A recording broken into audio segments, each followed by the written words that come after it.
আম্মু, আমার আব্বু কোথায়? সবার বাবাকে দেখি, আমার বাবাকে তো দেখি না। মা, আজকে বলো বাবা কোথায়? বাবা, তোমার আব্বু খুব সাহসী মানুষ ছিলেন। একদিন গ্রামের পাশে জঙ্গলে মানুষকে বাঁচাতে গিয়েছিলেন। সেখানে হঠাৎ এক ভয়ঙ্কর বাঘ আক্রমণ করে। সবাইকে বাঁচাতে গিয়ে তোমার আব্বু শহীদ হয়ে যান।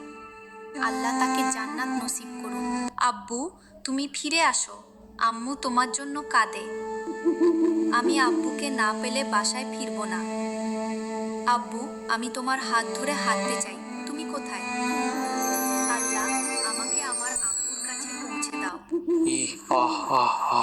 হে, তুই এখানে কি করিস বাছা ধন?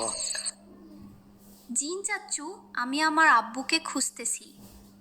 তুমি কি আমার বাবাকে দেখেছ? আমাদের সংসার চালাতো আমার মাথার মুকুট বাবা।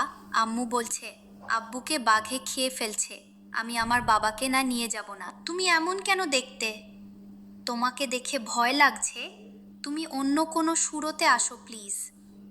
আমাকে কোনো একটা উপায় বের করে দিবে? আমাদের খুব কষ্ট হচ্ছে। তারপর জিনটি তার আসল রূপ আড়াল করে একটি ছোট্ট শিশুর রূপ ধারণ করলো এবং বাচ্চার সামনে এসে উপস্থিত হলো। মুহূর্তেই তারা একে অপরের পরম বন্ধু হয়ে উঠল। হে দয়ালু জিন বন্ধু, আমার বাবা নেই বলে আমার মা আমাদের সংসার চালাতে গিয়ে হিমশিম খাচ্ছেন। রাত দিন হাড় ভাঙা খাটুনি খেটেও আমাদের অভাব দূর হচ্ছে না। আমি ছোট বলে মায়ের কষ্টের ভাগ নিতে পারছি না, কিন্তু আমার খুব ইচ্ছে মা যেন একটু শান্তিতে থাকতে পারেন এবং আমাদের সব অভাব মিটে যায়। আপনি কি দয়া করে আমাদের এমন কিছু দেবেন যাতে মাকে আর কষ্ট করতে না হয় এবং আমরা মা ছেলে মিলে নিশ্চিন্তে সারা জীবন কাটিয়ে দিতে পারি? আমাদের একটা মাথা গোজার ভালো ঠাঁই আর সচ্ছলভাবে বাঁচার মতো ব্যবস্থা করে দিন। আরে ছোট্ট বন্ধু, তোর নিষ্পাপ মনের আকুতি আর মায়ের প্রতি এই দরদ দেখে আমি তোকে খালি হাতে ফেরাবো না। আজ থেকে তোদের সব অভাব আমি চিরতরে মুছে দিচ্ছি।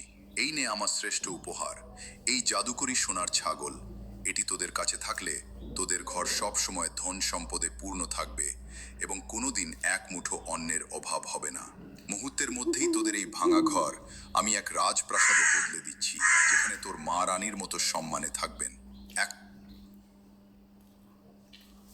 পরিশেষে ছোট্ট শিশুটি তার প্রিয় উপহার সোনার ছাগল নিয়ে বাড়ির দিকে রওনা দিল। বাবা, তুমি কোথায় ছিলে? আমি চিন্তিত হয়ে গেছি। আর দেখো, আমাদের বাড়ি রাজপ্রাসাদ হয়ে গেছে। মা, মা, দেখো আমাদের বাড়িটা কত সুন্দর হয়ে গেছে। তুমি অবাক হচ্ছ তো? আমি যখন বোলের ধারে একা বসে কাঁদছিলাম, তখন হঠাৎ ধোঁয়ার ভেতর থেকে এক বিশাল দয়ালু জিন মামা আমার সামনে এসে হাজির হলেন। আমি ওনাকে আমাদের কষ্টের কথা, তোমার হাড় ভাঙা খাটুনির কথা সব বললাম। শুনে ওনার খুব মায়া হলো। উনি এক পলকে আমাদের এই ভাঙা ঘরকে রাজপ্রাসাদ বানিয়ে দিয়েছেন। আর দেখো মা, উনি যাওয়ার সময় আমাকে এই জাদুকরি সোনার ছাগলটি উপহার দিয়েছেন। জিন মামা বলেছেন এটা থাকলে আমাদের আর কোনোদিন অভাব হবে না।